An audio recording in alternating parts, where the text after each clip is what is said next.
Okay, so I do want to let people know. So this Be Live platform allows people to comment and ask questions on the live video, but they would have to be direct on Kayla Zigrossi's Facebook page and the original live video to do that. So if people do submit comments or questions and we happen not to bring them up in this live feed, it's because I'm not seeing them.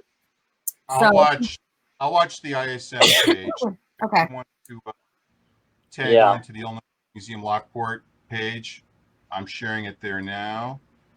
And I apologize to anybody if they're already watching, because I talk a lot, and so I may miss you and forget to cover it. No. So welcome. Yeah. Welcome. Kayla, thank you very much, John and Kayla. Yeah. So we have Mark Staff Brandl. Am I saying that right? Yep. In English, that's how I say it. Yeah. Okay. And we are talking about over drinks and going to get to know Mark and his Dr. Great Art and Dr. Great Art. Since you've been Dr. Great Art since when? 2016, right? Yeah. Mm-hmm. Okay, you're going to have to tell us all about that. But first, I wanted to ask you, that's the wrong document. Let me pull up the right one. There we go. I wanted to ask you first if you could give us an introduction of yourself and tell us about your background and give us all the details. Okay, I got sort of stock things I always say, so I got some notes in case I look up because I tend to repeat, and I'm trying to see if I don't repeat everything. But I'm an artist and art historian, and I consider both. I used to be a critic, haven't done a long time, doing more history and theory. I'm mostly known for what's right now, at least for the last 10 years or so, for what's called mongrel art, which are hybrids of installation, sequential paintings and drawings, in other words, comics, and incorporate also now lectures as performances. I now have this project where I've called Dr. Great Art, which is kind of like Doctor Who. I'll explain it. Not that I'm so great as I show great art, where I do public performance lectures concerning art history. I was born in 1955, so I always like to do it like an art historian. I say I'm an artist of the Venticento, and I was born mid-Novecento in 1955 in Peoria, Illinois, which no Europeans watching this will know where it is, but it's a medium-sized town south of Chicago. I grew up mostly in Pekin, an even smaller place nearby, and lived for many years in Chicago, which is where I lived the most anywhere until I moved to Europe. I've lived primarily in Switzerland since 1988, where I became a citizen in 1995. I am both American and Swiss, and like them both. With actually a German heritage, but that's all that. What else? Oh, I studied art, a lot of stuff. I studied almost too much. I studied art history, aesthetics, literary theory at the University of Illinois, Illinois State University, Columbia Pacific University, and I got my PhD in art history, magna cum laude, from the University of Zurich in art history and metaphor theory based on brain science. What did I do? I am up until for a few days more as an associate professor of art history at the Kunstschule in Liechtenstein and the Schule für Gestaltung in St. Gallen, Switzerland. So I will, in about a week, I will be emeritus docent. So emeritus, and I'm happy about that. Bravo. Made it through. Bravo. I'm active internationally as an artist since 1980, which began in Chicago, in Illinois. I've won all this stuff, awards, publications, and all that stuff. Whereas some of the places I've shown is U.S., Switzerland, Germany, Italy, Egypt, the Caribbean, specific cities. What's happened recently? Paris, Moscow, Chicago, Istanbul, Los Angeles, Prague. I just did. New York, I just did. As a critic, I used to write a whole lot. It's been a while, but I was a writer for London's The Art Book. Did Shark Forum online with Wesley Kimler a long time. Podcaster for Bad at Sports. I now have my own podcast, so I've been working more on that. I was theory editor for Chicago's Proximity magazine and contributing editor to New York's Art in America. And sometimes curate, but I'm a pretty shitty curator. Mostly just help people get shows. I have. Why is that? Why is that? I'm not practically organized. I can keep like 60,000 years of art history in my head, but I can't remember what I had for lunch. And so I'm really terrible at, I'm not organized enough to really be doing actual, like, say, museum directing or something. It's just okay. Everybody has to face what they are.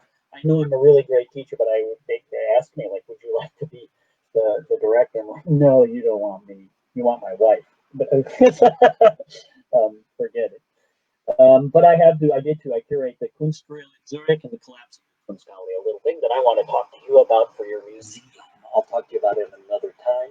It's a small little, literally a collapsible Kunsthalle that I dragged around with some famous artists and friends of mine in it.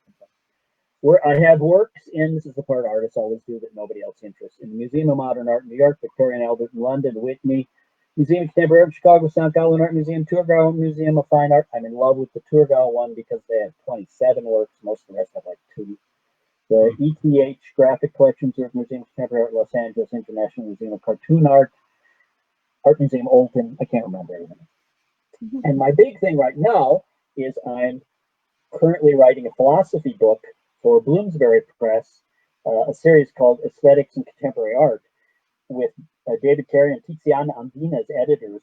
The book is tentatively titled Visual Metaphor in Contemporary Art and Analytic Philosophy. I'm both schmeicheled, flattered by it, and also scared shitless. I said yes to do it out of pure vanity. I'm the only artist and art historian involved, the rest are professional philosophers. And so, of course, I said yes, and then came home and looked in the mirror and said, what a jerk you are. Because now I'm scared. You take a Jungian approach or No. a Kantian approach or a No. Adorno? Contemporary. So I'm primarily based in George Lakoff in cognitive metaphor theory based on brain science research. And so I'm extremely contemporary. Some little bits of postmodernist stuff, not much. Politically, very much influenced by Dr. Cornel West. Sure. In the political philosophy, but primarily George Lakoff and Mark Johnson, and so-called cognitive metaphor theory. I mean, there's other stuff I love. Goodman. I'm just reading right now Noel Carroll because he did the first of it. Nobody's written about visual metaphor. And I want to apply it to art. That's a big deal of mine, is to show that using the body is thinking. So dancers are thinking, artists are thinking. This is a thought process. It sounds, to all us artists, it sounds reasonable, but most people don't believe it. There's also a kind of cool thing happening. A guy who collaborates with me a whole lot, a novelist and media theorist named Daniel F. Amman, is putting out a book in a month or so in Magoria Press, which is 22 years of his essays about my art. So I'm always straddling this line between these two. Whether I'm it used to bug me, and I think then people say, "Oh, you can't do this." Come on, everything I do is more or less art. It's not like I do nuclear physics on the side. Although I have been collaborating with some stuff with Chris Fuchs, who's one of the most important quantum physicists. But I'm doing more like illustrations for him. Yeah, so that's kind of my whole background from there, So a cognitive metaphor. I'm just going to follow that up with how far do you take it before it transfers into an allegory, let's say? Well, there's a cognitive metaphor theory, is Lakoff's thing, which is based on MRIs and so on. It take long to explain, but it's basically they think that, and I agree, and they have pretty serious scientific proof that you think based on bodily experience. So they've refurbished the idea of mind, that it's the brain in the body in the world. And then abstractions come from that. So for instance, his favorite illustration is he says, we think up is more. We're always saying like prices went up. They didn't go up. You know, they're more. But when we pour water into a cup, it goes up. And so we base on bodily experience. And then, like all metaphor, and that's what I do, show that there's visual equivalence. There are about, well, actually, there's like 15 basic metaphors. But there's about 8 important ones.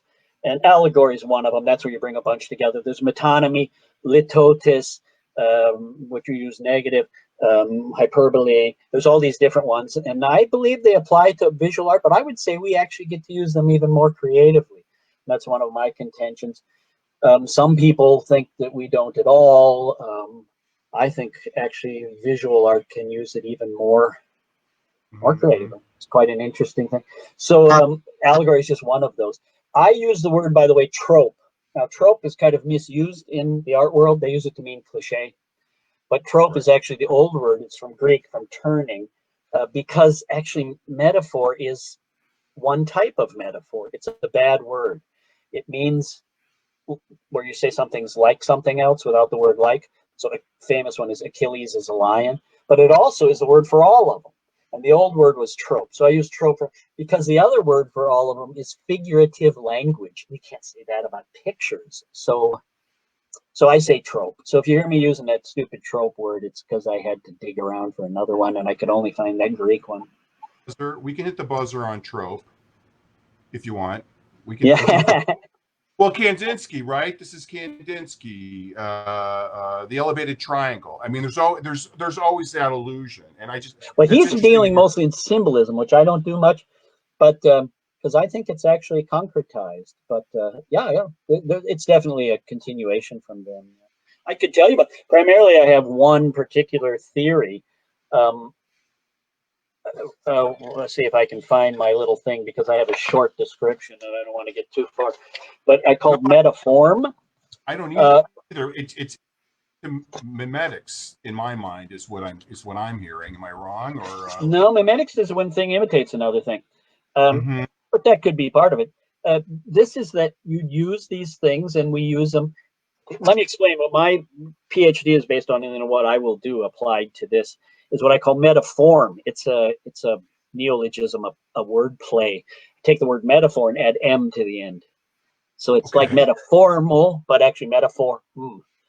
And it's that I say that the formal, technical, and stylistic aspects of a creator's approach concretely manifest content in culturally and historically antithetical ways through a trope.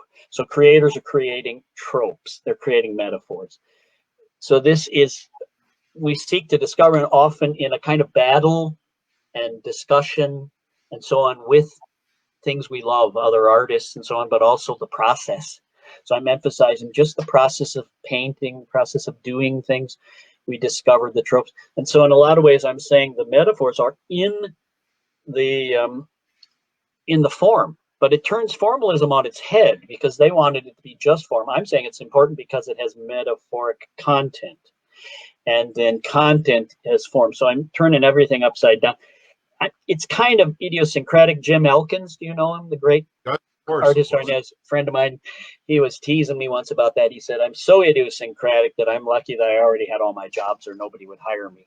But I just followed my ideas. I think it's because I'm a practitioner, and so we think more about the actual objects. Probably you two both. You're both curators, right? And so I mean, you live with objects, so it's a different world than people who are only with ideas. You know. I think for me in my role, the idea comes first, and I'm trying to match the content up with the idea.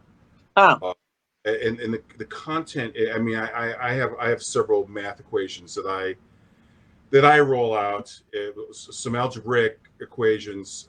I'll email them to you, see if you can figure. That's nice. That would be, let's see. So if you're using algebra, that's because then that's an analogy. But then which actual metaphor would that be? That's in the same context of idea. I have to think about this. I think that might be a metalepsis, and there's like a name for all those kind of things, and that's your model in your model. But that's where my thing comes in, and so it's this practice, and what do we do, and that think that it comes through struggle, that we struggle with our materials, and so it's not something you can sit down to me and think of. You actually discover it, and usually you think about it after. I always tell my students, think between objects, not before. You do it, then you look at it and discover what you discover, then you go to the next one, and so you always think and keep working.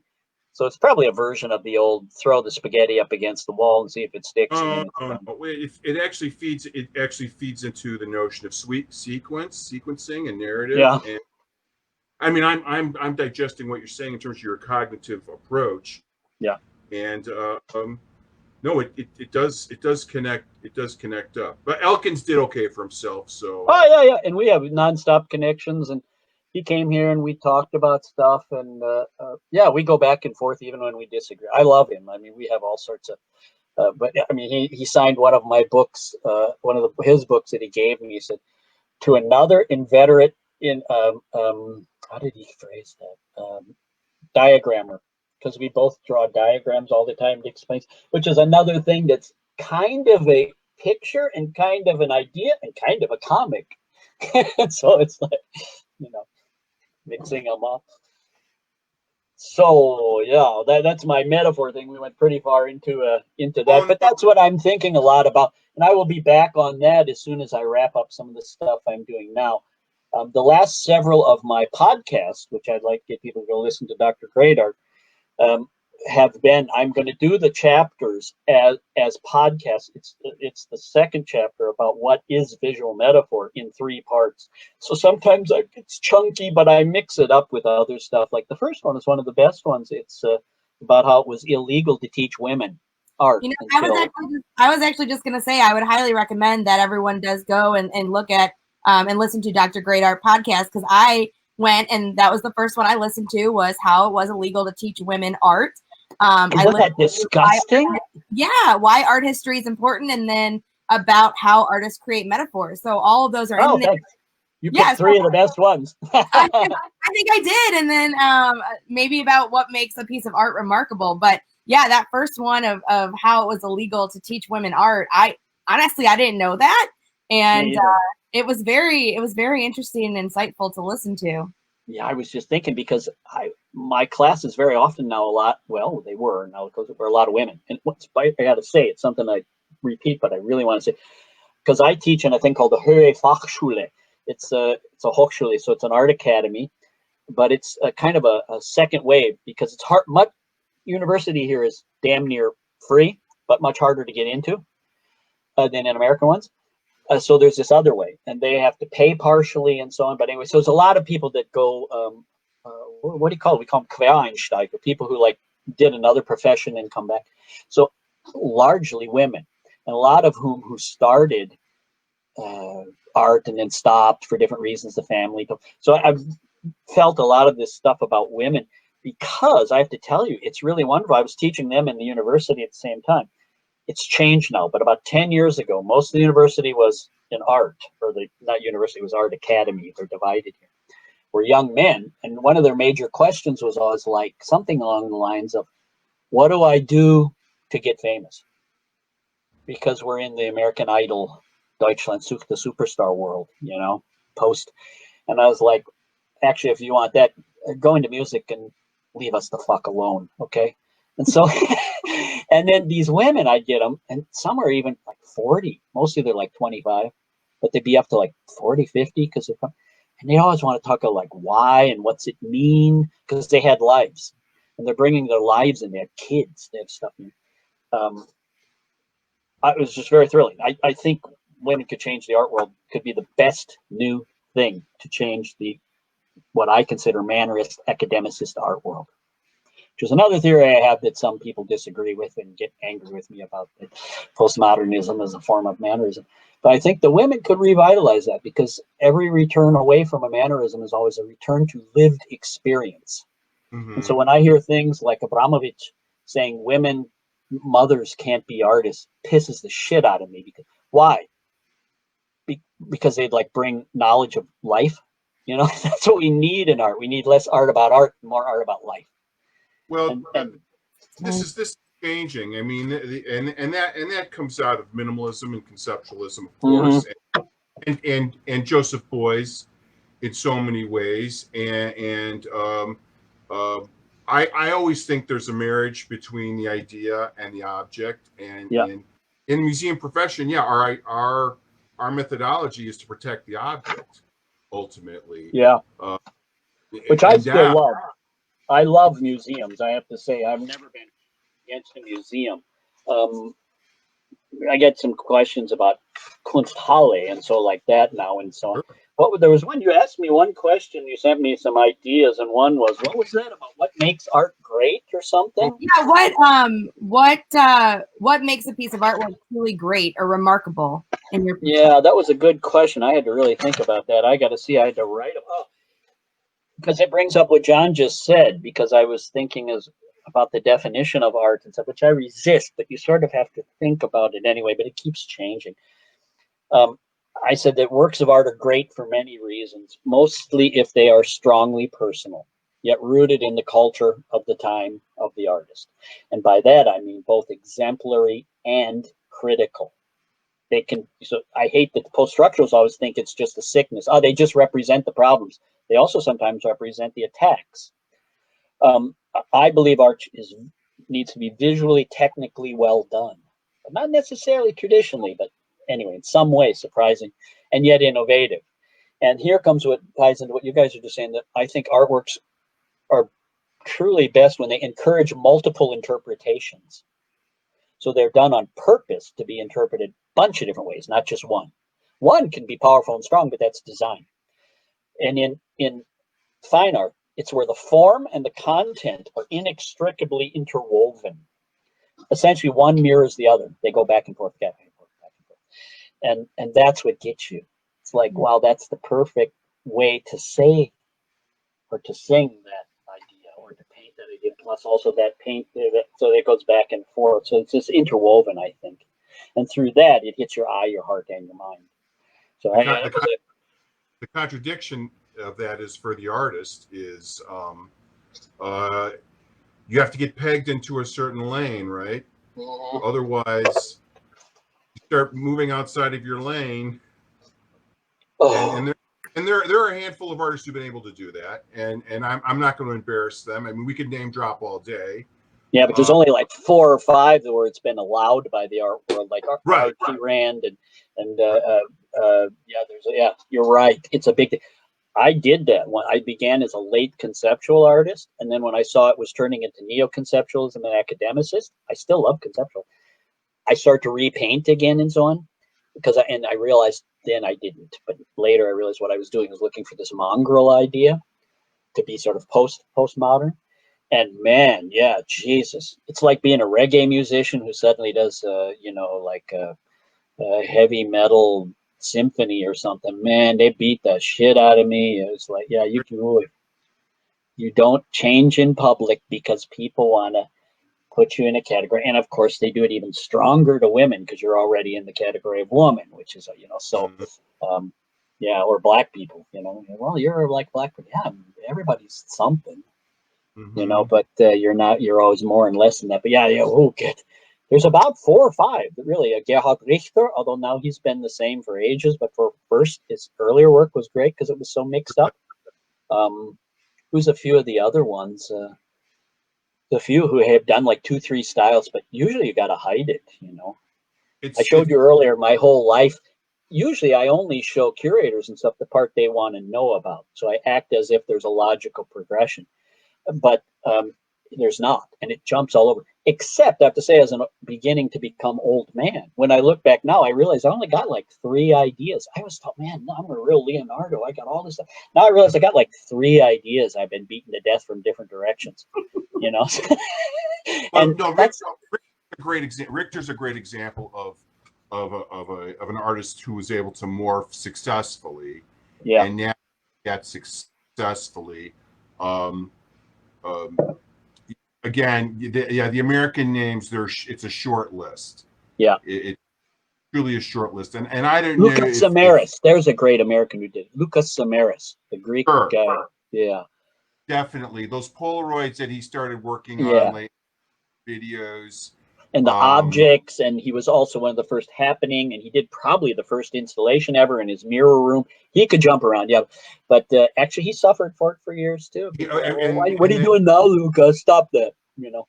Yeah, there you go. And so then it's equating that. So the pursuit is valid, right? And I think we all do, and everyone in their studios tries to reinvent. But I don't know if it's the ego or the market or the identity that gets in the way, or the perception. And you do have to concentrate. I realize you get a couple ideas and you got to beat them so you see what gets out of them. But yeah, we do change. And it gets back to this thing where I said, well, some people have told me, said like, oh, Mark, you know, or they say in German, man kann nicht, one cannot be Leonardo. And I usually, because I do so many things, and I say, man vielleicht nicht, aber Mark doch. So maybe one cannot be, but Mark can. And so it's like, and actually I'm not. And when you think about it, in a certain way, everybody is, because you're a husband and a father. And start to count up your things in life, you know, and you already got like 6 paths, everybody. And so it's actually sort of silly to limit people. That's not human. You know, you're good. And I'm doing this, I'm writing this book, and then I got to go out. My wife has a giant permaculture garden, and then I go out and I'm her assistant, like digging up holes or whatever, you know. So like these are different things, and everybody does that, especially if I don't have any kids, but I see that with people who have kids. The only kids I have are my saved animals, so I always got like 5 fluffy kids. Fur babies, you like to call them fur babies. And ours are all, my wife saves animals, so ours are all rescue things. Yeah, you know, she says she takes street animals and brings them in, including me. I find being a parent and in this field, I was very resentful before I became a parent. I'm working on an artwork with my child, and I would have to suffer through these lectures of, look what I do with my 6-year-old, and I would literally I would walk. It was just so egotistical to hear this nonsense, and so would a brain surgeon bring their child to work? Would a lawyer bring their child to work? My dad took me, but he was doing window display and sign painting. So, sure. But that's different. He didn't cut anybody's head open that I know of. Well, unless it fell on him. But I do think the sense of time is really important in all those conversations, and which goes to what I think your equation of what makes a piece of art great. I think it's got to have some sustainability at some level. Yeah, well, that gets to, she listened, Kayla just said she listened to my one about why art history, I guess, or why Dr. Great Art. There's 2 different ones. I listened to why Dr. Great Art and about the art history. Why art history? Because that struck me, because I love history, but actually, and people would get touchy with me, like, oh, history, well, then you're like inculcating the people with it. And then, but other people would be angry and say, like, well, everything you're doing, you're always criticizing history. Well, yeah, that's the point. It's all just about tools to use now. You know, so you learn history so that you can watch everybody repeat it and destroy society again. But that's very negative of me, but I'm feeling that right now. But you know that I think this, and I think parents and so on feel that in a way. They have a personal history there that enlarges them. A lot of people are very, very limited. I notice my wife runs social systems and so on. I notice social people have a much broader view. They view like all of humanity as their people, you know, where we tend to be like or I tend to be mostly artists and philosophers and so on. They're very broad. And I was like, wow, that's great. They expand in that way. Plus with her, it's interspecies because she does with animals and so on. She works with a really interesting woman, Sister Teresa, who's a Zen Buddhist priest and a Franciscan nun, and she saves animals. So they have this expanded. Well, when you have history, we are expanded in time. I notice that all artists, not just historians, but especially historians, we talk about like Goya like he's alive, because he is. And so, you know, we have this expanded sense of people will say to me like, oh, that was a long time ago. And I'll say, oh, that wasn't long ago. It was only like 600 years. And they're, oh, yeah, wow, we have different views. You know, it's like a long time for me is like a million. I used to show off about that because I would say, I do 60,000 years. I do one thing, 60,000 years of art history in an hour and a half. And then I just have a new one where I do Dr. Great Art, 60,000 years. I'm real proud of this one, of art history, only women. Took me 8 months to research. It was so hard to, you know, but I would show off about that until once in the audience, you know, I was saying, well, my friend Daniel's always complaining he does literature. And I said, yeah, but come on, you got like 1,000 years. Your damn language is only like 1,000 years old. I do 60,000 years. And the guy raised his hand and said, I'm a geologist. It's like, you win. Wow. They got millions, you know, billions, I guess.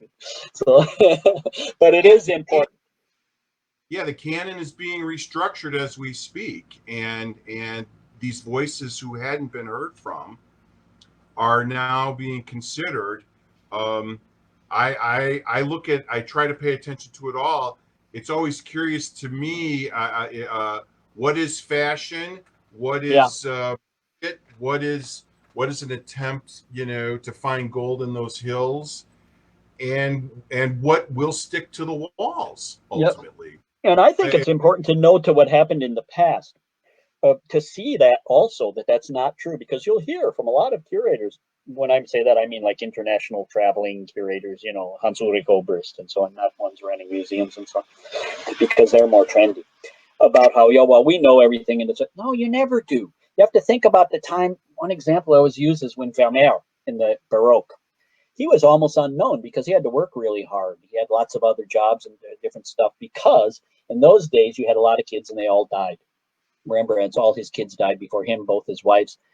It's terrible, but it happened. And they would sort of plan for it. You'd have like 12 kids hoping you'd end up with 2.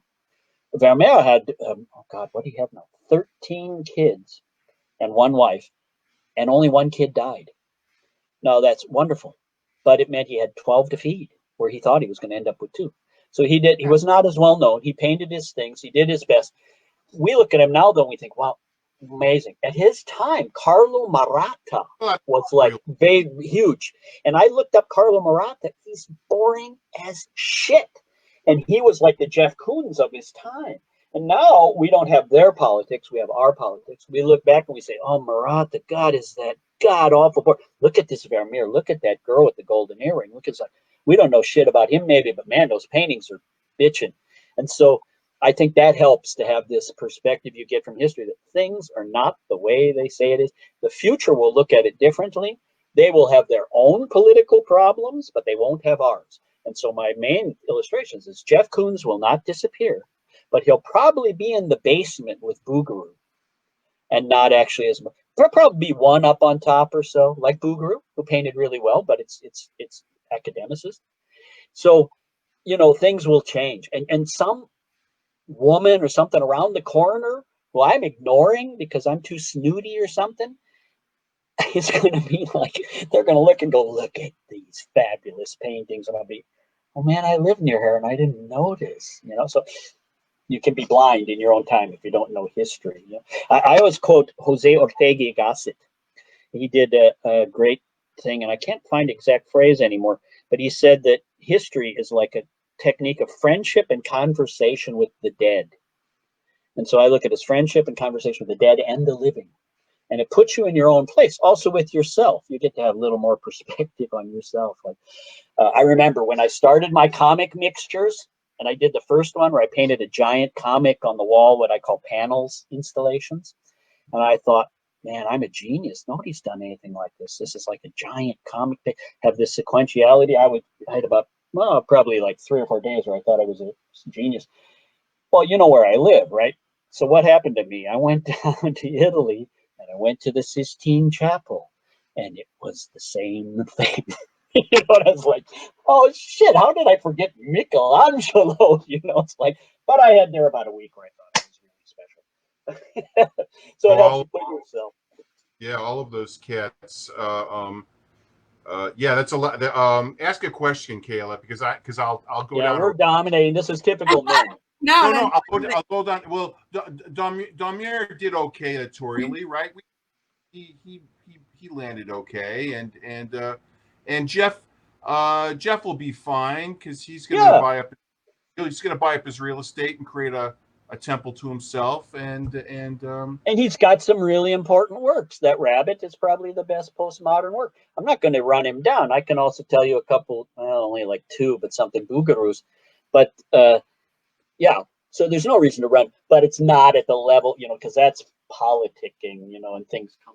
And they also go and come back. Right now, Joseph Beuys is unjustly ignored and criticized because he was too honored before. He will balance out in between. That happened to Andy Warhol in my lifetime too, who's of course incredibly important, but was thought to be here, and then they pushed him to here, and actually he belongs about here, so it's no. Well, his death, I mean, that was a market. I mean, he again, no. Beuys is close to me. I think about his teachings a lot and how he stressed I haven't thought about him in ages, which was funny until I had to look at some of your things. I built an installation for him, but I don't say much about it because when I did it, he wasn't all that well known. And now it would sound like I'm trying to cash in or something. Well, now I could probably do it again because people are ignoring him more. But there for a while when he was the superstar. And then I realized, well, this teaching thing, I'm doing a kind of an American comic-y form. His is very German. It's all about, he was exciting as hell, but he would talk for hours with sentences in which like the verbs are all at the end of the week, it's a typical German. And I'm doing this more entertaining, but it has a lot to do with him. You don't produce a level of students that he produced. I do, but I don't produce ones that are similar to me. Yeah, where he had although I was one of his. Beuys didn't. I was one of his, so maybe. Is that right? Yeah, so there's a connection there. But yeah, he had a tendency to. I don't think it was so much on purpose, but John Baldessari was even worse. He tended to reproduce himself endlessly. It's always been a big deal for me to not reproduce myself, to try and get people to be themselves. I mean, you're right. They get trapped in the rabbit hole, and hey, so Mark, I'm going to ask one more question because you pulled up that mug, and then we'll let Kayla talk a little. And so I really think that the best drawing the last 60 years has been in comics. I really do. Yeah, I think the best drawing that's been done. A friend of mine who's an abstract painter said all the figurative artists went to comics, and I don't think all did, but yeah, a lot. Yeah. Oh no, not even. But I'm talking about drawing as an. Yeah, act. That's what he meant. Though the ones who wanted to draw the figure sort of gave up on fine art. It was just a witticism, but there's a certain truth to it. Yeah. Yeah, it just which I know obviously it's close to you, it's close to me, but how it feeds into the sequencing and how it feeds into the narrative and how we in the West are actually wired into reading. Yeah.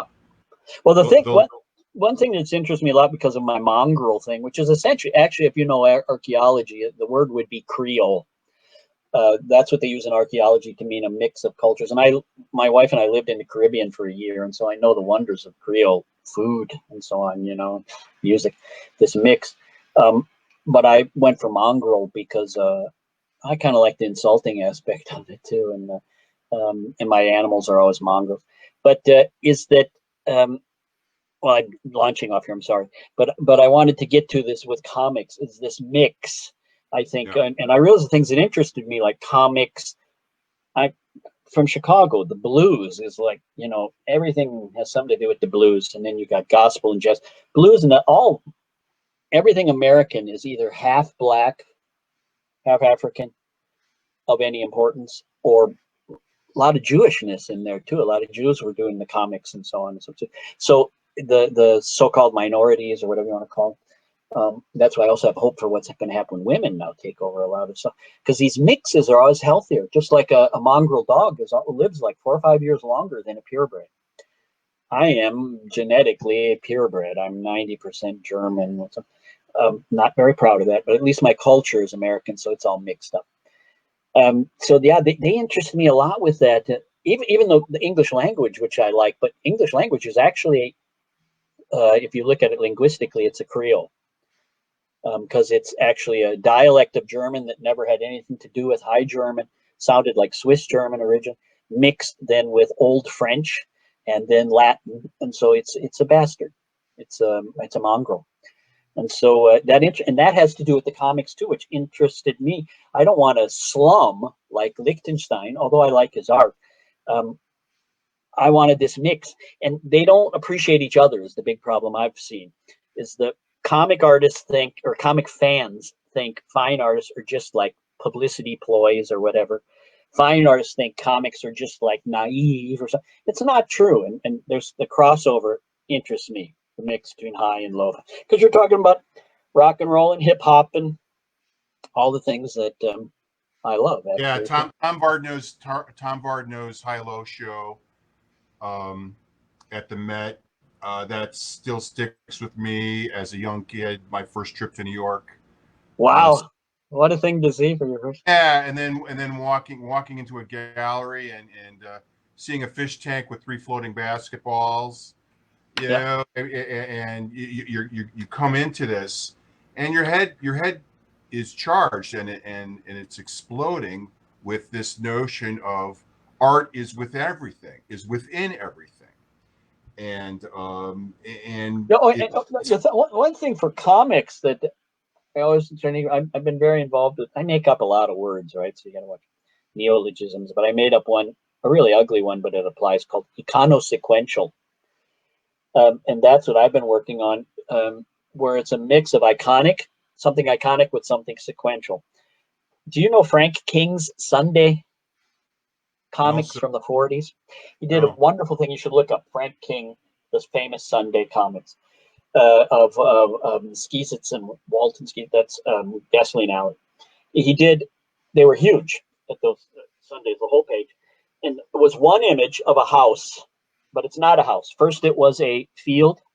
The next week it was a field with a hole. The next week it was a field with a hole in some structure, till it's a house. And then it was, each of those, though, was one image, but divided into panels. And the two, so Skeezits and his girlfriend, they're young kids. In the strip, they grow up and get married, but here they're young kids. They change in every panel. So the background stays, so it's sequential, but also iconic because it's one image. So not the old ones like where Jesus does a bunch of stuff in a painting, because that's kind of a mishmash, and it's actually more of a mythology analogy. Allegory. But these things and things like that affected me, and I'm trying to work with that, where the thing is all at once, the strength of like a painting or an installation, but also has the sequential part. Not always narrative, but somehow sequential. And so that's my newest thing I'm still finishing up, which I'll send you a copy then, is I'm doing a new, you have to do like documentation every so often as an artist. And it's always so boring. It's like your resume. I'm old, mine's like 10 pages long now and stuff. And nobody reads that except another artist. And we're only reading it to like criticize each other. And then this stuff. So I did it in comic form. It's me having a little adventure with my wife and the dogs, and we go walking. Nice. So I'm trying to mix all these things. And in the PhD, every chapter ended with a 1-page comic and began with a painting by me. I'm going to see if I talk the other one into it here. Now, I'm not sure, because the press is the most important philosophy press on earth, and they're probably going to resist that because they'll say like, oh, those are comics, it's not serious. I'm going to have to fight that probably. But I'm hoping I can do. And if they won't do that, then I'm going to say, okay, but then I got to have one chapter that's all comics. So I'm bringing those things together. And that essentially, that's it. The sequentiality and the creativity of somebody like Steranko, Frank King, especially Will Eisner, that I can't get over since I discovered the Spirit when I was like 10. These insane mixes, and you're right about, and these wonderful young kids for me, like an old man, but like Persepolis, that Marianne Satrapi and so on, her adventures from Iran, and so, oh God, so there's amazing inventiveness that to some extent we're missing out on in fine art because we don't look back and forth, and we need to look back and forth. I think a lot about, in that sense, like James Brown, who inherited the blues but turned it into complicated, polyrhythms and so on, or Duke Ellington, who intrigues me more than Beethoven. But this sort of mishmash, and so that's where I'm with comics. But I was offered to do like superheroes and stuff, but I just can't bring myself to do it. So. Have you seen Scott McCloud's book, Understanding Comics? I got it in English and German, and yeah. Yeah, I mean, he basically took 2D design theory and he did a great job, and he's had a lot of mileage off of that, and I recommend that to anyone who's out there paying attention. Me too. I don't agree with his definition, but no, but he meshes 2D design theory into the comic book structure, and it sings. It really sings. It's an easy, digestible. Speaking of that kind of stuff, do you know Larry Gonick, the Cartoon History of the Universe? I love those. That's one I would take to show young kids when they'll tell me like I don't like history, and then I show them the cartoon, which is telephone books, 3 of them, and from the Big Bang till now, and I show them that, and they're like, what? And they start reading, and then they like can't stop. Say, no, you don't like history. Depends on the book. That tactile act, we're losing that tactile act of drawing because it's all being done on the iPad. We're losing that tactile, and we've been talking about this for years. The cognitive approach to physical art making is that skill level. I do like most comic artists when I do even the comics. I go back and forth. I was advised by several professionals. I've still have a lot of contact with professionals doing mainstream comics and so on. John Jennings is a great one from Illinois. Now he's in California, and he was on the East Coast. African American who does all sorts of that wonderful. On getting offhand, but it did one of the best ones. It won the. It was the New York Times bestseller and so on. And Damien Duffy, his collaborator.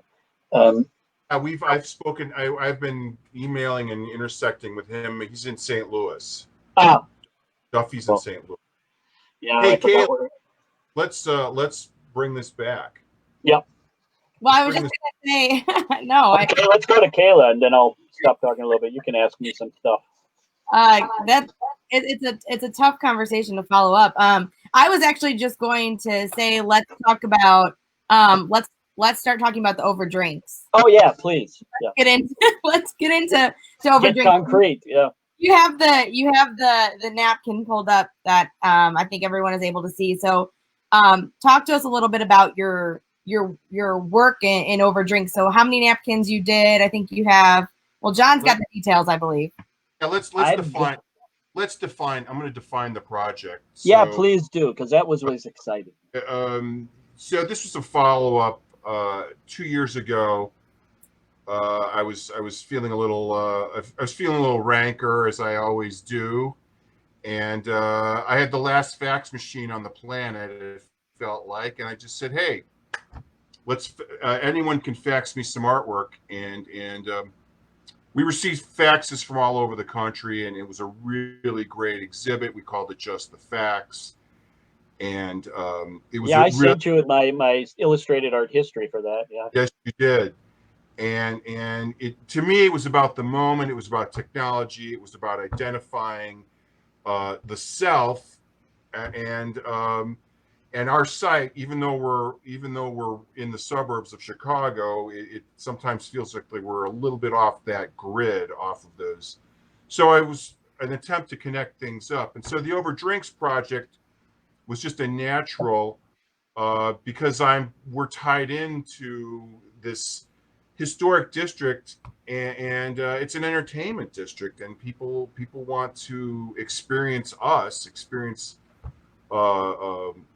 the canal, and experience our site, and they want to go out and wine and dine, and those are where my best ideas come, just sitting sketching at one of our establishments. And I said, well, we need to democratize this a little more and see what happens. So we put a call out. and you were kind enough to send us some. You're kind enough to send us some of your students' work. Yeah, they thought it was exciting, so I thought I'd let them try.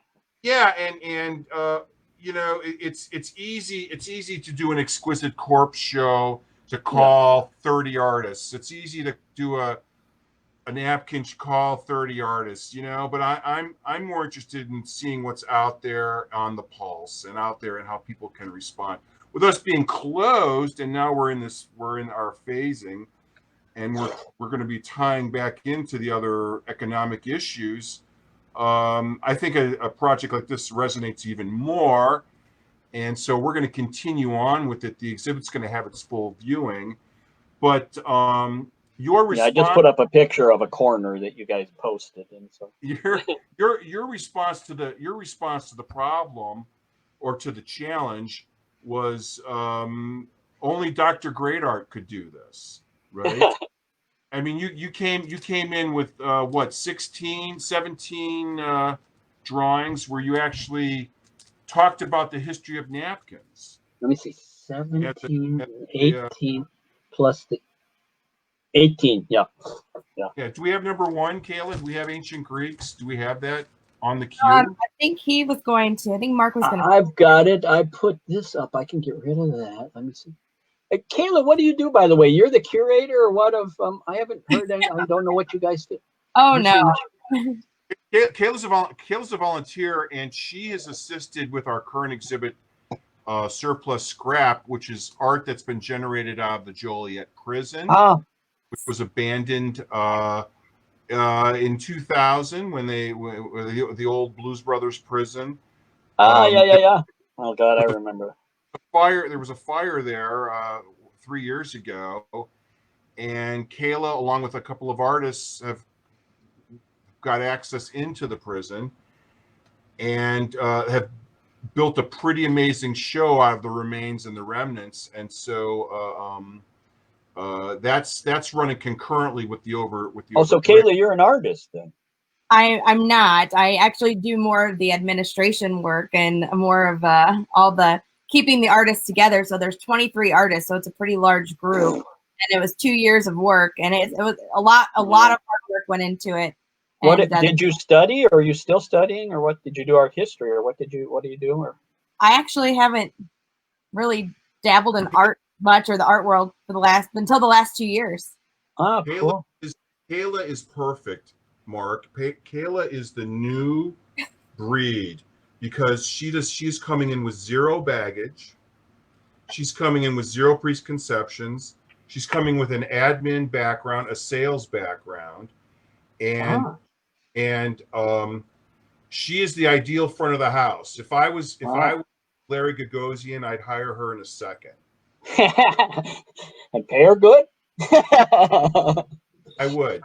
And so she's been cutting her teeth with us, and yeah, you should stay at that because we need that kind of stuff. You know, we need that bridge. Expansion. Yeah, you need that bridge between the idea and the consumer, and I say consumer meaning the audience. And Kayla brings a very much on the ground approach to interpreting art, as well as keeping the cats in a bag. And so, speaking of cats, my cat is screaming at my door to my office. Go ahead, go get him. So this is Mark's first napkin. So he brought in 17 napkins, and it's reflective of his approach. Obviously, it's very sarcastic. It's very satirical. But it's the truth. I just thought, the napkins. I do the napkins, and I did the history of napkins, and I researched it, and that's kind of what Dr. Great Art does. Actually, I think the best part of Dr. Great Art is when people hit me up for stuff. The biggest hit has always been the 60,000 years of art history in an hour and a half. And it's actually fully truthful and all the thing, but of course it becomes funny at the speed and so. What do you want, little girl? She's talking away to me. Come on, either get her out. That's why there's no cats. We had an interruption with the. That's why there's no cats in heaven. I saw a cartoon. It's because they can't decide if they want to go through that door or not. She went in, went out. So I thought, well, I'll do the whole thing. And I researched it. It was insane. It was new to me. I mean, that's what I love to do the most. Give me one. I did one for social work. They were like, do the history of social work and art. Like, holy shit, social work only exists since 18 something or other from basically the Christmas Carol and so on, Dickens. But then I researched, and this too. It's like, I really did. Greeks, I found out they had it, but it was lumps of dough and pieces of bread, and then they wiped their fingers on them, and then they ate them. And I was like, yeah. And so it was like probably multiple people. We wouldn't even be allowed. And so then I worked my way through. I found the political aspects at the end about the Koch brothers and, you know, etc. So I just worked my way through and researched, and then just sat and drank and doodled them. And, you know, and the cool thing with napkins, I used to do that when I used to drink alcohol all the time at Danny's Bar and Max Tavern in Chicago, is it soaks in and gets this weird look. And so you can't really control. So you see everything is kind of messy. Oh, you can see my cursor. Yeah, it's Batman. So the napkin itself as a social convention is an extension of etiquette, is an extension of protocol. It's an extension of sanitation in some way. And the whole paper thing is funny, how it came and went and so on. And it was quite interesting. I just let it follow what it was. And that's why I ended up with 17 plus an introductory image. So 18 was just, those were the like 17 different ideas of serviette, as we say here, or napkins. And so that's, and so that's a doctor, it's a history. And then the little on the side, there's always, or wherever I can, there's a little pattern that's also from the art of that time. This is a famous Greek pattern. Yeah, I tried to find like their words. Drop in China. I enjoyed China as well. Okay, let's see if we find, where was China? And then one of the cool things I like to do, and that comes from comics and my father, is I fake lettering styles and so on. So I would do like fake, or, you know, I make words that look like they're on fire and all that stuff. And this is like fake Chinese, you know, that comic booky thing. And and there it is. They do these folded ones for the T and your typography. Yeah, there's a name for that, semiotic typography, but it's a terrible name. But I just like to say because sign painters did it in comic lettering or something like that. But there, that was kind of napkins. They were paper, but they treated them better than we do. And then this is a Chinese. Then I would research that, because that's the research part of me. I like to research, and so then I go and find stuff. And I remember vaguely, like, oh God, there was this Japanese thing, you know, and then I go search and. Well, you mentioned, you referenced hemp in the China napkin, and the race is on here in Illinois. I think that's the only thing that's keeping our state afloat right now. Is what? The dispensaries. I have a theory. Oh yeah, hemp, yeah. As to why because actually hemp was so much more important for paper up until Rockefeller destroyed it, basically. Right. To make money out of wood. And I've got a couple of friends, you know, they're like ex-smokers and so on and too, but they're super propagandizing for hemp, because it would actually make it would be really good for Switzerland, because we can't grow cotton or anything, but you can grow hemp. It's called here hemp. You can grow that in the mountains, and it doesn't require chemicals, and you don't need slaves to pick it, and so there's a lot of good stuff to it too. And I've propagated, and then people will say, "Oh, what are you, like a kiffer?" They call here, so a pot smoker. And like, no, I don't smoke anything. I had asthma as a kid. I hate smoke. What? This is? I just think it's a really cool substance, you know. So yeah, and that was paper. Our Constitution is written on hemp paper, so that is true. So I would like research all this stuff. Where did I get the what's a weird one? Oh, this one. Wasn't there one with toilet paper? What? Wasn't there one with toilet paper? Or no? Yeah, there's something. I'm trying to think where Chris. Yeah, that would be good for now, right? Everybody. Right. I heard a good joke from a Albanian friend of mine who immigrated to Canada in the war, lived in Switzerland a little bit as a refugee, and then now is in Britain. This is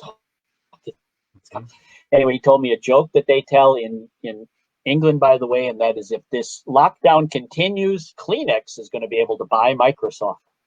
So You think that I don't know. The stock prices are kind of fickle right now. yeah, I think everything's going to crash, but I don't give a shit. The where is the? I don't know where that is. Let's just pick the 50. It was number 16. Got it right here.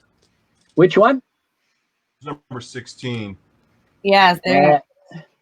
I have the I have the object. Okay. Object. Oh, you got it. Okay. Then I can share it. Yeah. I'm not sure if it if it's reading. I'm in my office downstairs, so. Oh yeah, both you guys at home, I guess probably. Are you still in lockdown or not?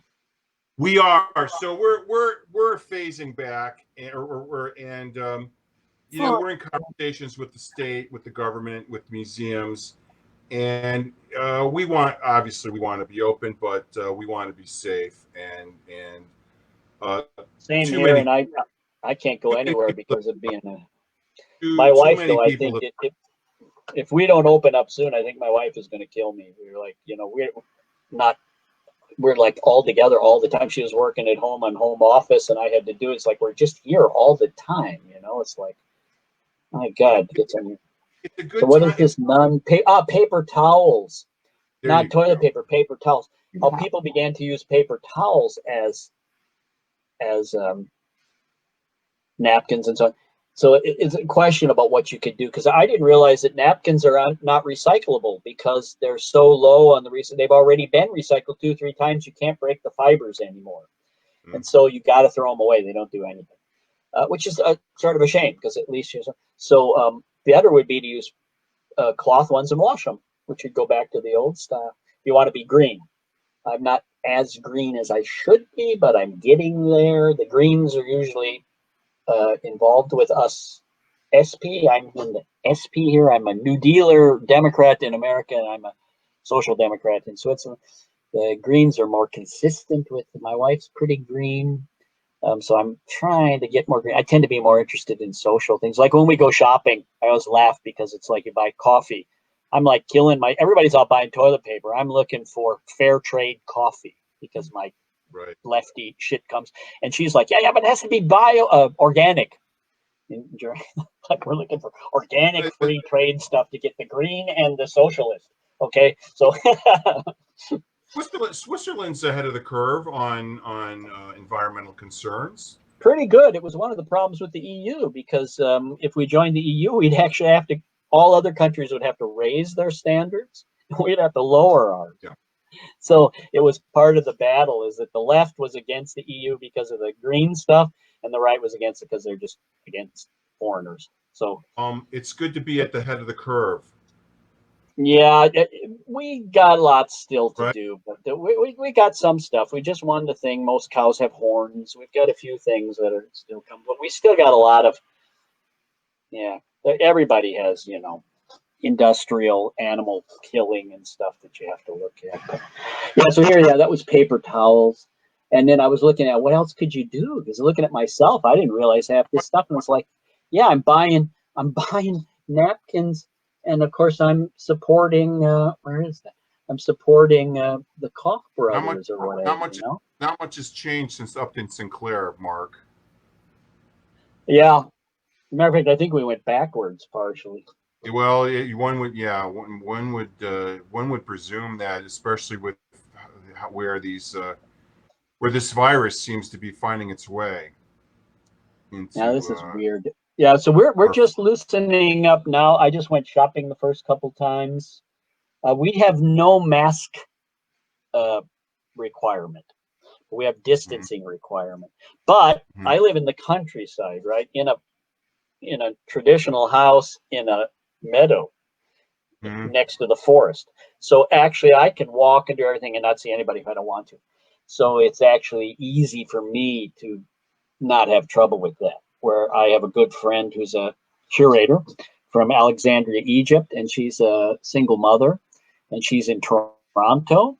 And she's like, "What do you do?" She has a small kid. She's like, "What do you do? You can't go outside with the kid. You can't." If I was in Chicago, I'd probably be killing myself if you can't go to the parks or something. We're here, I can just go outside.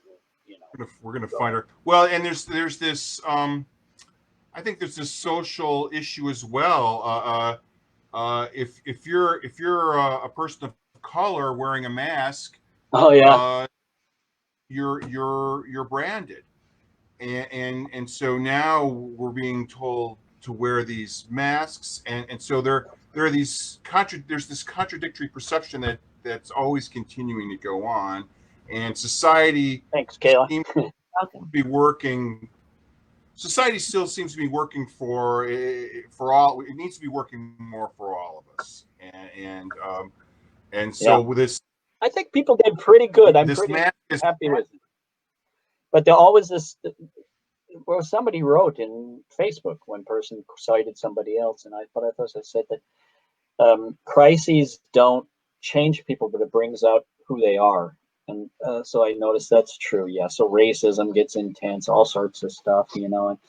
And one guy made a funny comment that I thought was hilarious. He said, it's the truth, but I got to say this. I went to the bank and I wanted to go in the bank, but they wouldn't let me in until I put a mask on. So times have changed. It's like, right. Before they would have immediately arrested me. Now I have to. And we have no masks. That doesn't thrill me, but I mean, and I could wear a mask, but that doesn't do anything if nobody else does. So I do wear a mask, and so does the physiotherapist when I go to her. Have a little thing with my shoulder, old people crap. But the rest not. So let's see how we get out of this. I hope so. Yeah, I hope the art world learns something too, because we learned some stuff about that. Some of the things we thought were important aren't all that important. It's like people are going, "Well, the Basel Art Fair is not going to happen," and pretty much gave a collective yawn. People are like, yeah, because I mean, the gallerists even, it's like they just get milked by that damn thing. You know, it's like, you know, the art fair makes money no matter what, but the galleries have to pay a fortune, and so it's like, who cares? You know, we got bigger concerns about whether an art fair happens. You know, so I hope maybe that gets. But like Cornel West said, I am an addict of hope, but not an optimist. So I always have this hope. Well, you have to be optimistic as long as you're above ground. That's usually been my way around this, and but I do think that what's happening right now, and I'm trying to pay attention to it, and I equate this to 9/11, Mark, because there's not much art that was generated post 9/11 that really resonates. Only to say, outside of the experience of people putting flyers up and that collective grief that happened.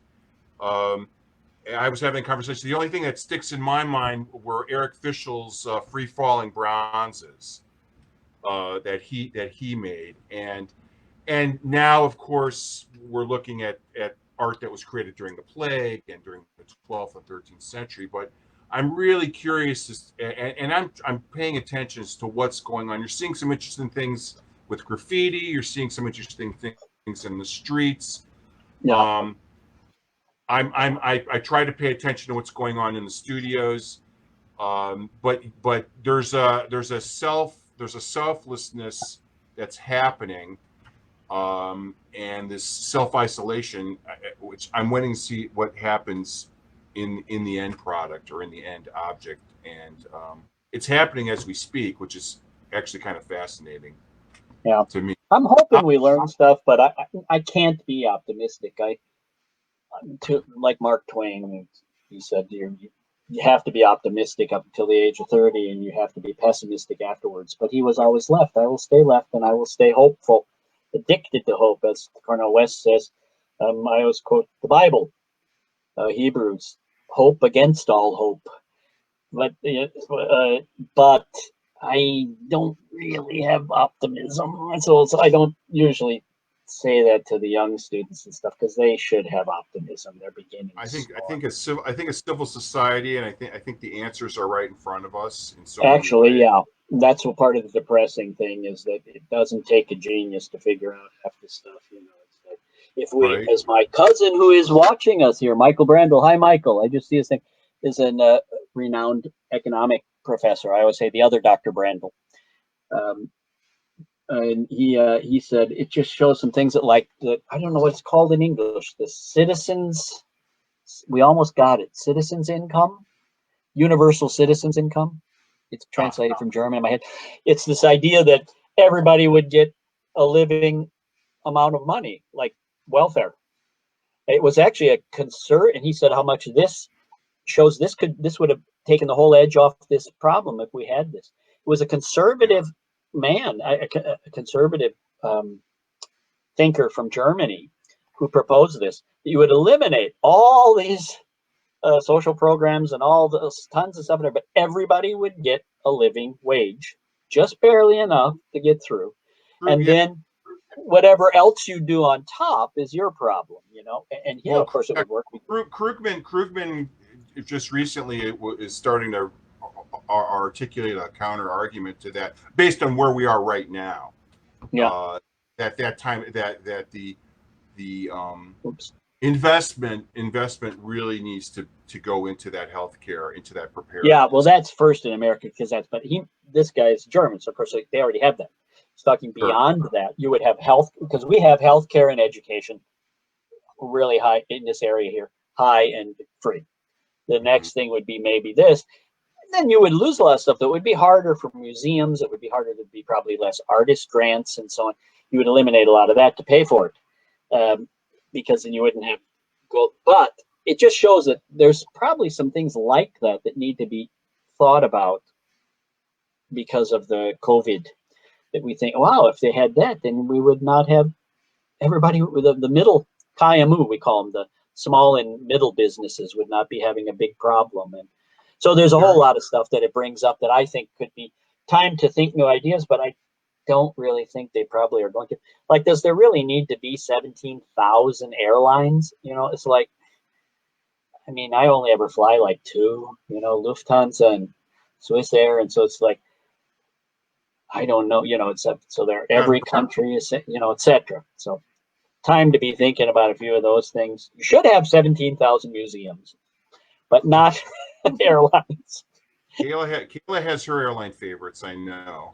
You use United, you said, right? I am a United Airlines girl. I had last couple times I had to fly really fast because my mother died, and I went to Alabama, where my sister lives in the Gulf Shores.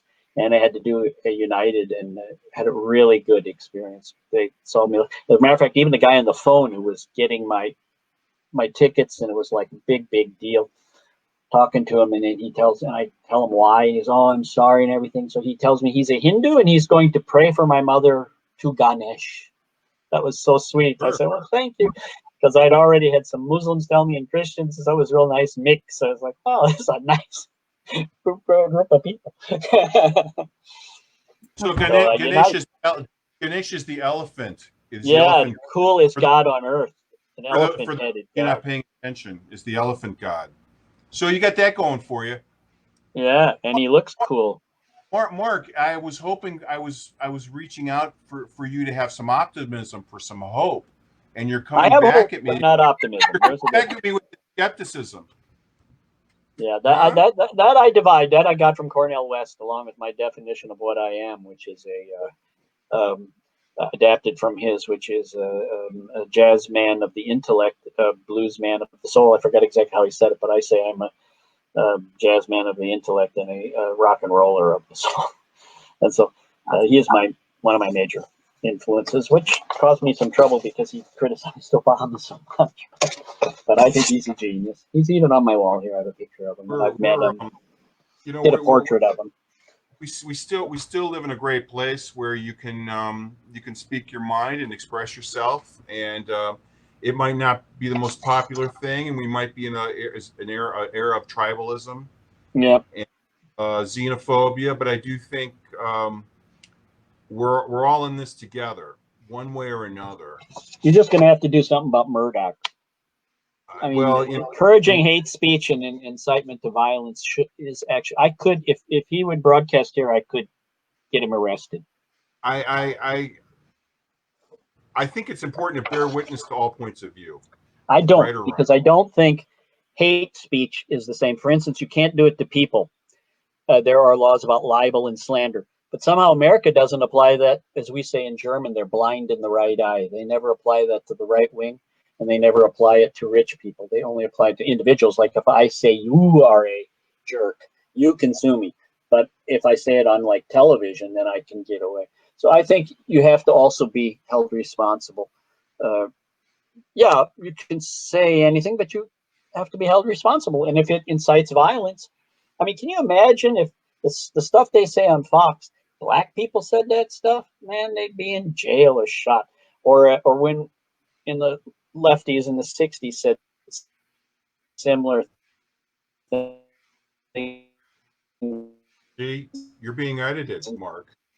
You're being edited. You're being censored in real time, Mark. That. Look at that. Mark goes out to you. Or just look at the thing. Mark. Yeah. The last 30 seconds, social media dampened everything you said. Probably. That's Bill Gates and Murdoch and George Soros and whatever. Right. Elvis, you got to get in every conspiracy theory. You got to get Elvis and the Pope in to be really cool. There you go. Yeah. In my opinion. Otherwise, it's not a good conspiracy theory. Jesus, if at all possible. But yeah. Ask one more, Kayla. Well, I think we honestly covered all the questions that I had, but I would like you to plug your websites, the podcast again, so people know where to find you. And I'm going to add it to the post after this video. Thanks. And I wish you'd talk more. I'm sorry. I have a tendency. I learned so much in this hour plus. I mean, I am so grateful that you sat down with us. I love this opportunity, and I was so excited to get to talk to you and get to know you. So we from what I've seen, there's a lot of positive feedback, and I think we may have to do another one of these with you because it's it'd be fun. It was a lot of fun and good because I've had a little contact, but I haven't seen you or whatever, and it's always so nice to see. Mark, who are your contemporaries in Peoria? And when you were making art in Peoria or coming of age in Peoria, what were you looking at? Comics and my big vision I've even made fun of. That's the famous, well, somewhat famous. I mean, as far as I am, of the painting of. Let me see. I can probably show that. Was not so much fine art, but there's been a variety. Oh, you did ask that here. Actually, I wrote that up. I sat down and thought about that. Good. You asked some really great. Are these from you, Kayla, or from John, or who are all these questions? They were really good. We worked on the questions together. Kayla's better delivering questions than I am. You asked me who influences outside of comics. That was a good one. Yeah. What other influences outside of comics? Yeah. The wellsprings of inspiration for me when I was about 10 was billboard sign painting and display window decoration, which my mother and father did both. Earl Brandl and Ruth Staff Brandl. The Staff is her last name. That's why I have two last names. And superhero artists, mostly Gene Colan, who is my personal. I mean, I got to know him. I have art by him. Talked to him a lot. He did Daredevil. He created Blade. He created Guardians of the Galaxy. He did Dracula. He was one of the first ones to be really loose. He draws like Tintoretto. Well, he did. He passed away a couple of years ago. That's a great analogy, Colan to Tintoretto. Yeah, very, very similar. Tintoretto's one. And then the fine artists, I changed, at different times. There was a time when it was Joseph Beuys, and primarily it was his belief in art that got me, really. I think all artists love Joseph Beuys, but not all curators and so on, because they're a little more critical. But artists saw in him like, oh, wow, this is somebody who believes in art because it saved his psychology and so on. There was a time I went through R.B. Kitai was a big thing for me. I've thought about him in years. I just thought now. And Tintoretto. Every time I go to the Venice Biennale, I go when I'm tired of all the contemporary stuff in the Arsenale and so on. Then I go to San Rocco, which is his Sistine Chapel. It's a church or mixing up languages. A hall that he painted everything, and so I like Tintoretto. So those are kind of. I went through different phases, really, of stuff. Probably Gene was the overriding one. And I even asked him once, I said, you never really taught, but I copied. He laughed. I showed him. I copied like every panel of his when I was like 11. And so I said, can I claim you're my mentor? Because also it'd make people nervous because you're not supposed to. So in German, I always say he's my hero. And they don't like that word hero. And so they will get nervous when I say he's my hero. And I go, but he is my hero and you're not. So it's like, that's Gene Colan is for me. Well, Colan did a lot more mystery comics and dark stuff. Yeah. And mostly I loved he was the first one they reproduced. Finally, nowadays they're doing it because you can put it in the computer and up the contrast so you don't have to ink him. And they reproduced directly from his pencils. I have 3 on my wall that are just amazing. One, I should show it to you, but one is huge and it's wonderfully drawn where he drew his hero, and one I created in imitation of his style when I was 11 years old, called Micro. His great power was he could shrink, so it was stolen from Ant-Man. And he drew it. He thought it was funny. He drew my favorite Chicago artist of all time is Ivan Albright. Oh, he is very good. There's a lot of Chicagoans that I liked too, actually. I mean, you got Paschke, right. A lot of the ones, just not. I mean, we never did get to that. Why I left Chicago, so I could answer that. Yeah. I was make it real short. It was about 87 or something, and I decided it was kind of over for me. That's when the sort of Kirshner clan, we used to call them, took over. Judith Rossi Kirshner and people from the School of the Art Institute started imitating Jeff Koons and so on, and they just wanted to make a big movement. I understand, but it really stole away a lot of what I thought was really, really good about Chicago. We had these people like stuff was happening, but it might be because I was part of them, like Raoul Deal, who's in Milwaukee and does social practice sort of thing, community arts. Wesley Kimler, Michael Paha, the installation guy, Tony Fitzpatrick, who I think is amazing, Gary Justice, Jeff Hope, me, so on. And they sort of took over with this fake New York, and I realized Chicago has a bad habit in the art world, not in music and not in literature and not in theater, of self-destructing. Probably take off. We lost out to Los Angeles because they believed in themselves. They became the number 2, where we were the number 2 then. So then I was like, well, I think I'll take off. That's it too.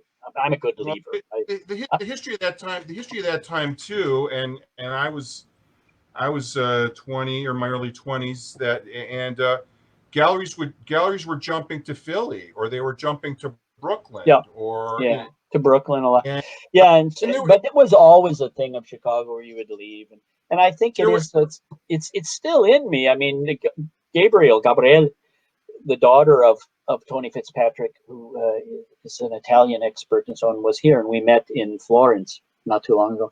And she laughed and stuff. She said, I have a Chicago accent still in English, which I didn't notice anymore. It's kind of cleaned up because I have to talk to non-English speakers in English even. You teach in German, but with a bad accent. Well, Fitzpatrick's an interesting story because he had to leave town. Yeah. And he's more well respected elsewhere. I think he's great. But I was going to say he was there, but he's still strong. But anyway, I thought I'd go to New York. Well, then I met my wife by a connection through Mac's Tavern, which was an artist bar that's now closed down. It was the time the Artful Dodger and so on, a couple. And met her actually in my kitchen, of all things. She was Swiss. She was coming with a friend to travel America, and then eventually we stayed together and all. And then I was like, I was going to go to New York, and then she liked Chicago so much, she said, let's stay. We stayed for a year there. We lived also a year in the Caribbean, in Tortola, on the British Virgin Islands.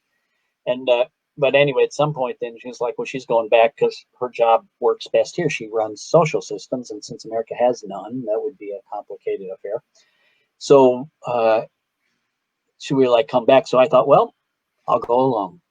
And I have to say, it was a lot of my friends told me like, oh, don't go, you're burning bridges and all this stuff. And I usually am a stupid idiot. That was one of the few good decisions I made. I was like, no, I'm going out of love. And if it collapses, like most of my affairs ever did, then I'll come back. It's like, And I probably lost 5 or 6 years of my career, so to speak, lost. When you left, it was an amazing time in Chicago because the market was changing. I do think the Neo Geos were flooding in. The MCA. Well, copyists, we got copyists of the Neo Geos, and so that's what bothered me. It's like we were losing this weird, quirky Illinois do your own wacky thing, like the everybody used to pick on them, but they were damn good, the Imagists and so on. Yeah, and so I left in 80. I landed in Switzerland in 88, but I was legal from 89 on. So that was really why I took off and why I ended. And then we moved around here several different places, but you have to like register where you live here. I'm angemeldet, and I'm angemeldet in Switzerland, paid taxes and all that stuff since then. And so, which is, thank God, it saved my ass, because I naturalized, and so I have the social system. And so I'm gonna live pretty damn good, actually, if we compare it for an American artist. How often are you back in the States? Seldom, only when I have shows. For the last while, it's been every year. For a while, it was every 3 years.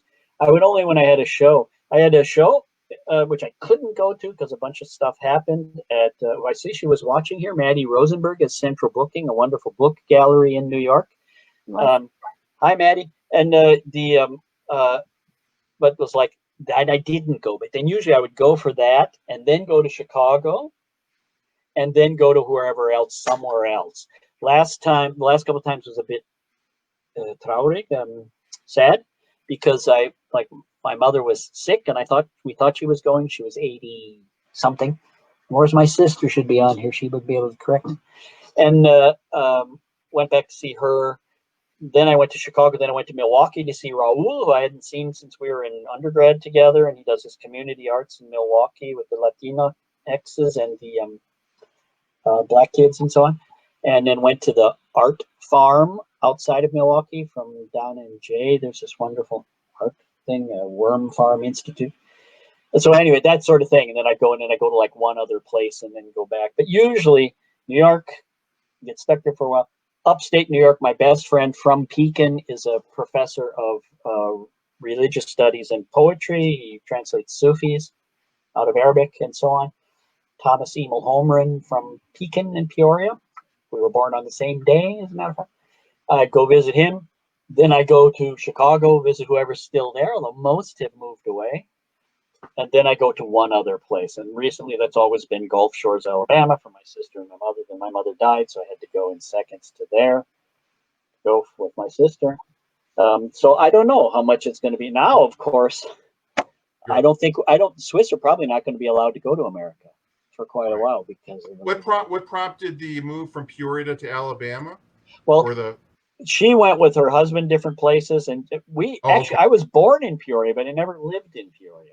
Although I had a show there a couple years ago at the Contemporary thing there, which was a lot of fun. She was in Pekin, and they went to to Indiana and different places. And her husband is a Southerner from Kentucky, and he got transferred. But then they ended up, kind of snowbird thing. They went down to. She lives in a really nice part of Alabama. I was always like, I don't go south of the Mason-Dixon line. But she's like, come. And I went there. They live in this Gulf Shores, which is a little she. It's a really sweet and nice place. But it really is difficult for me and for her right now, too, because the people think the COVID is a conspiracy. And, it's just politically, it's not the place for me. I live in my little social democratic world here. The Chicago question is, what neighborhoods did you live in? Mostly in the near north side, Germantown, actually, which parts of Lincoln Park and just north. I lived on Cornelia Street, which is funny because my wife's name is Cornelia, right by the Schwabestube and so on. Old German areas, which were mostly then Mexicans and so on. Ashley. They've all changed now. They changed names and everything. I should have bought the house, man. I probably could have made some money. it was when it was, I lived there when they were artist neighborhoods and stuff too, and they're not at all anymore. And I was showing mostly when all the galleries were in that couple of buildings. That's why I know Paul Klein and stuff. Did all stuff with Paul. He's unfortunately dying of cancer right as we speak, but he's a great guy and he did wonderful things. Yeah, so it was that sort of association there with the West Side, and I was in the near North. My college roommate, Roberto Carrillo and Marcos Rivera, were both from the South Side, the Bush, and so I had mixed places and so on. Just kept moving around wherever I could afford. Typical artist. Yeah, and that's Chicago. That's been the story of all of this. If someone could sink in, they'd sink in and get a building. Yeah. If otherwise, you root yourself out and you move to an area where you feel and that's the organic flow of this amazing city and this amazing metropolitan area. Because my wife loved it even more than me, and I loved it. She just loved because she didn't give a shit about the art world. She liked, the museum. I worked in the Field Museum and sometimes in the MCA to help them when they had, so by the way, in the Field Museum, if you want to see something I did with Raul. And so we built the Eskimo house and most of the Egyptian exhibition, including the mastaba that has to do with me. And so, sure. So I had a nice thing going there and so on.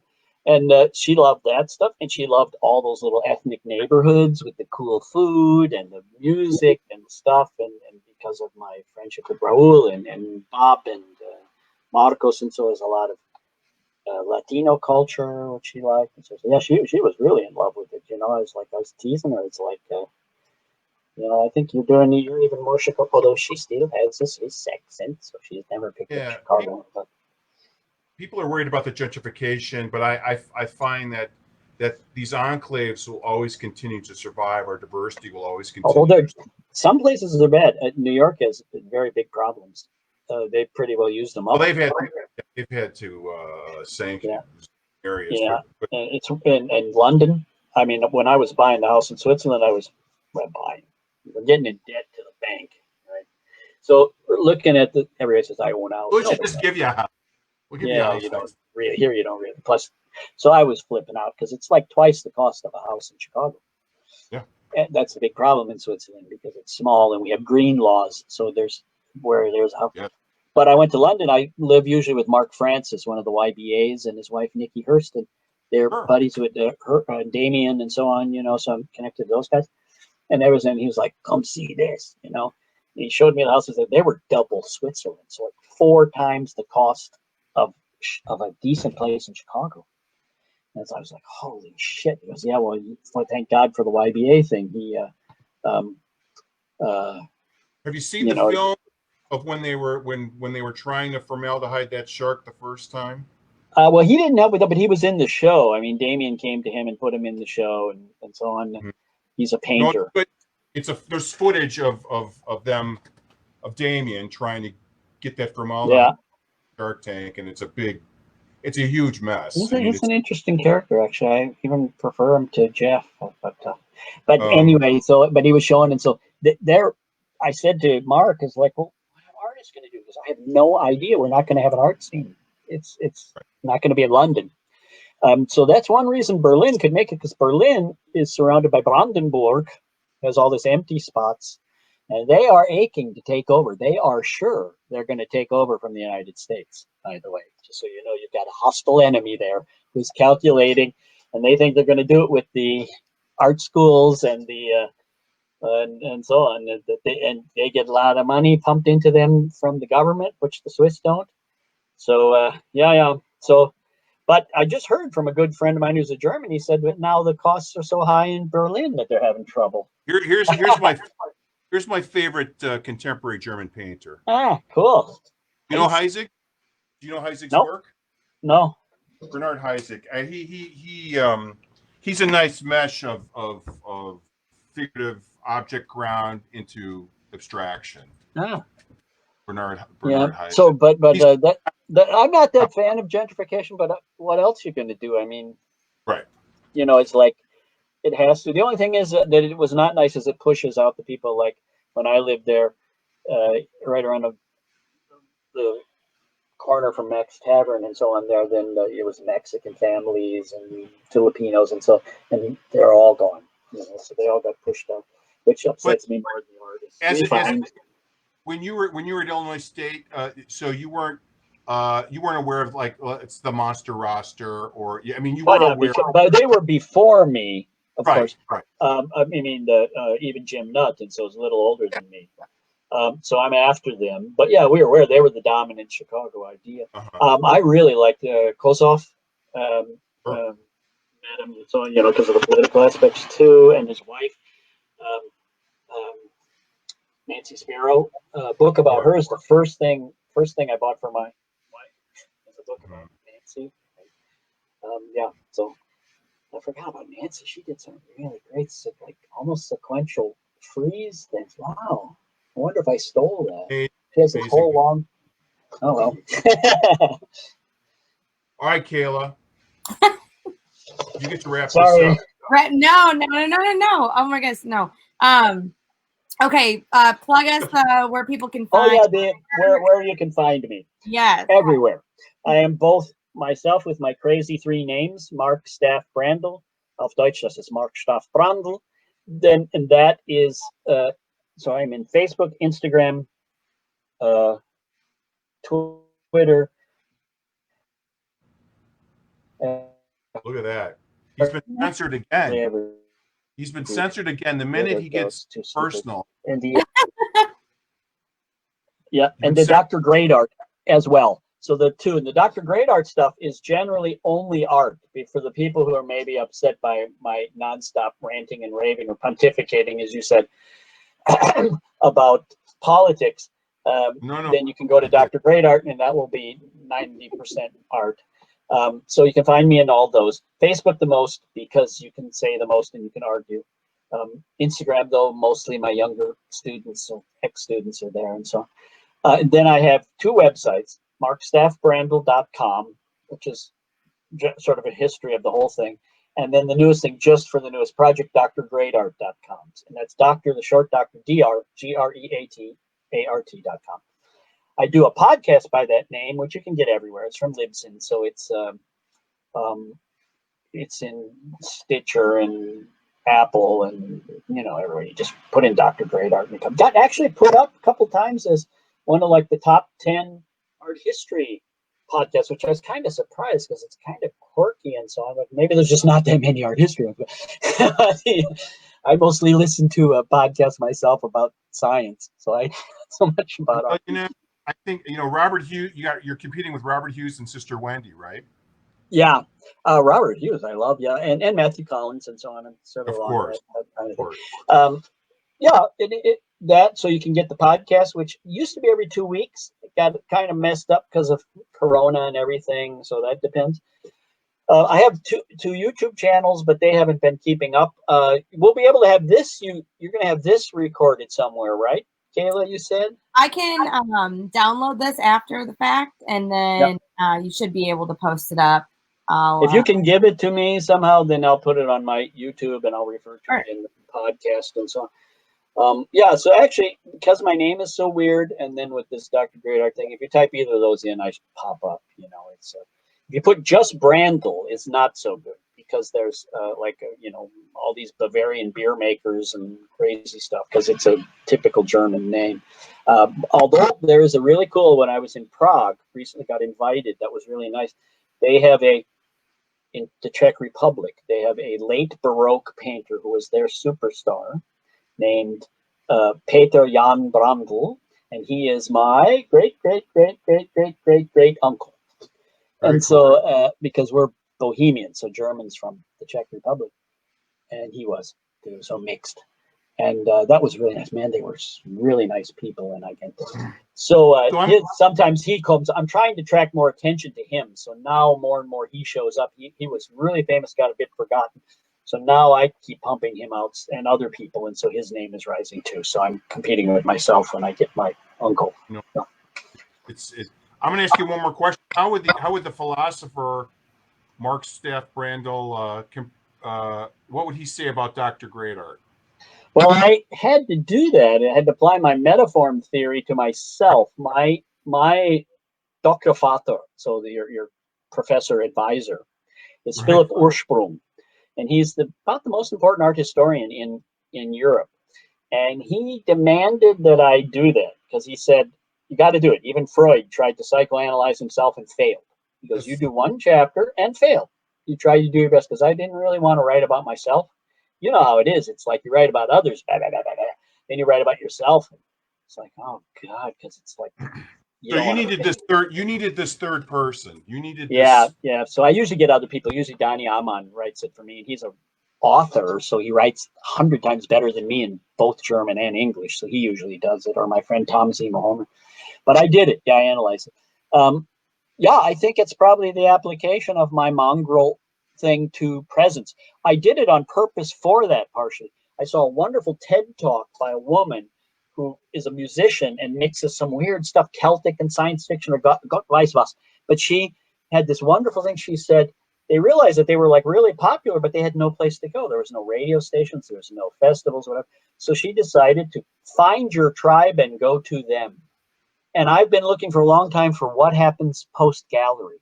I have galleries, but I've not, I think it's over with. I don't have galleries. They have me. You know how that works. But anyway, I think it's over with unless you have a superstar like Hauser and Viet or Gengozzi and Gogo or something, or David Swerner or something, because then they pump millions into you. But even then, it's actually philosophically over with. And we don't know what's up next. So I've been looking for instead of looking at it negatively, I was looking more positively. What else could it? And I started looking for ideas. And one of them was this. I noticed that when I have openings, which we call in Europe vernissage, so opening parties, whatever, I have tons and tons of people. And, usually here, so like a small museum or so, we'll have something like 50 to 100 people at most, maybe 50, 20 people at an opening or something. Yeah, there's a lot of museums and stuff. And I have like 300. But of course, I don't get paid for it. And most of them are artists and young people and ex-students and so on. That's why, because I know so many, and they can't afford to buy anything because I can't afford to buy anything. So, you know how that is with artists. You can't afford to buy your own damn art. So I was like, well, what can I do to get sort of to them? So I decided to essentially do the vernissages as art. And so that's when I would give my speech or whatever and stuff. And so yeah, it's another mongrelization. And I usually I paint the screen as a painting, big thing with like an empty spot in it so I can project on it, but it's actually a painting. I hang other paintings around it, like the one I did about artists from actors, often in an installation if they'll let me. I go as far as they let me, I'm always like, let me paint on the wall, So yeah, it's another mongrel thing, and that is my metaphor. I think is that I believe this mongrelization is the way forward. Is the Well, we need this. We need to go to a civic situation or a faith community. We need to be part of a group, a dynamic, to experience ideas, and art is the clearest, most direct way to that. And I think these screens are there's a threshold on that. So we're going to be out again soon. We're gonna conquer this, and I hope. I honestly thought you'd have a little more wisdom for me. Like what? What are you looking for? I was open for some optimism from your wisdom and experience. Yeah. About what? I got lots of experience. I don't know about wisdom. After overcoming all of societal ills in your life. Well, that's the thing is I think the mongrelization, I think that is really important. When you cross barriers, I think I said something about that.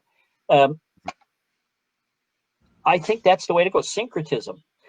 We have to kill purism, which I think is a trope of fascism. So I think minimalism sort of is the death of art, actually. They make great stuff, but I think that's it. That would be my thing that I learned about life, is that it's this syncretism that counts. My favorite holiday is Easter. Everybody says, yeah, but that was originally pagan. Yeah, that's what makes it even cooler. It's everything. Yeah, the plants come back. Rabbits have eggs or some damn thing. There's chocolate and Jesus. It's like, yeah, great. And they're like, well, that doesn't mix. Yes, it does, and it mixes really well. Let me see. I did something about mongrelization once in one of, but I think that'd be the only. I don't have huge wisdom beyond that, but is that yeah, it's this mongrelization which comics have, because you read pictures and and then you look at words and so on. David Carrier, the philosopher, said that it's an inherently impure entity. That's what I'm looking for in art. But if you amplify this, it can be anti-purist. It's emancipation from our thing. So to me, mix everything. And every time you cross a barrier, it's an important political thing. I mean, just look how people get so uptight when somebody's not sure if they're more male or female or something. Like it's any of your damn business, so like, who cares? But it's interesting that it crosses. And so when you do these mixed things, I think that will pick up the best of postmodernism and get us out of postmodernism at the same time. And I think that's important for society. I think it's going to be a difficult birth, though, because people are like categories. It keeps them calm. They like to stuff you in categories. You already said that. They pigeonhole you, keeps them certain that the world makes sense. Because, of course, the biggest fear most of us have, probably my biggest fear, is that there is no meaning to all this, and there may be no God, and we're all alone, and then we die. Okay? So you got to sort of get over that. But, I have to do this before we go, so it's in the video. That's my sword that I always use. I use the point when I want to make a point, a philosophical point, a Zorro sword. That would be about the only thing I have. This mongrelization, which another friend of mine who is an artist, Alex Mesmer, and his husband, Rachel Mueller, they do a sort of mongrelization that's more conceptually based, and they call it democratic art. And so I think, yes, it's a difficult thing. Democracy is difficult, and it goes mongrel. But it's the way to go. So that isn't a whole hell of a lot, but it's about the best I got for wisdom. It's messy, but it's the best operating system that I've seen so far. And highly American, actually, even though Americans have been resisting it. They'll be like shouting about don't play foreign music. I mean, come on, Jesus. Everything of any importance in America is half African, a third Jew. And it's like, come on. It's like, this is what makes us. And what makes it so much more exciting than Wagner or some damn thing. It's like, which is high quality, but I don't give a damn. I want James Brown. Every time you make a point, Mark, you get muted out. I don't know why. I think it is. Every time you're stating an axiom from your point of view, it drops, and I don't know what that is. So I think that's Murdoch and Gates and Elvis. All right, Kayla. Hey, so I cannot thank you enough. I cannot thank you enough. So if people here in the Midwest and Chicago haven't seen Mark in a while, I hope this has been a treat. This is humbling for me. It's a pleasure. I know we will get some time. I'm an optimist, and I will see you on this side of the pond for that. Yeah, come and visit me too, and people listening too. I would love that. I'd love to have visitors and so on too. Then I'll take you to Italy. After everybody's not dying. But Kayla, give us a good wrap up. This was wonderful. I am completely honored to have had this time with you, and I learned so much, Dr. Great Art. And I'm gonna finish and keep up listening to the podcast because I really enjoy it. Thank you, and send me ideas too. I appreciate those people will write to me and ask me things like this napkin. I like that. Maybe I'm kind of a Renaissance artist at heart, but even in the Dr. Great, I like to well, what would you say about this, or what would you paint about that? Oh, that's cool, Instead of going more of just myself. One wrote to me and say, what would you say about genius?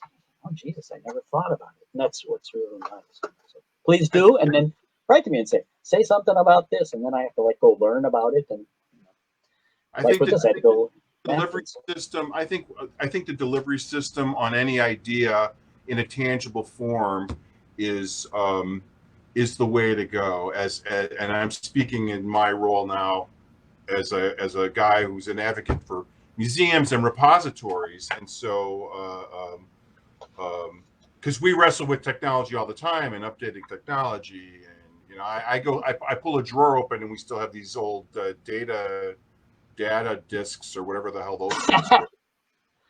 And good luck translating that information. And floppies. Yeah. But I cannot thank you enough. This has been a total joy for me. Thank you too. And Kayla is our resident conduit to the audience, and so I hope it passed through well here. So good, yeah. Then I will put it up, and I wanted to talk to you about a couple other things too. I'll get back to you about this. I have another sort of sequential paper thing. I'll talk to you all about that later. That I could very easily send to possibly show for something. It's just Oh, I'd love to. That to me again, comics saved my life. I talk about that all the time. They really. Yeah. They really. Which ones? Oh, sorry, we got to end. But comics. We'll talk about another time. What a pleasure. Go ahead, wrap up. God bless you, Mark. Thank you. You too, guys, and stay healthy. Nice to virtually. I will post your links on the video on Facebook, and then I will get to you so we can post it elsewhere. Thank you. Thank you. Much. Be well. And bye to all listeners. We didn't answer anything. I'll write to you all later. I think I can read the comments. So. Yes. Thank you so much, everyone who's tuned in. Thank you, Mark. Oh, wait. And then I'll show one more thing, my chair. Oh, that's perfect. That's the perfect way to end. An Illinois thing. Okay. That's a north side thing, Mark. That's perfect. I love it. It's the Cubs. Take care, buddy. I know. Thank you, Mark. Bye. Bye-bye. Thank you. How do I get out of here? I don't know how.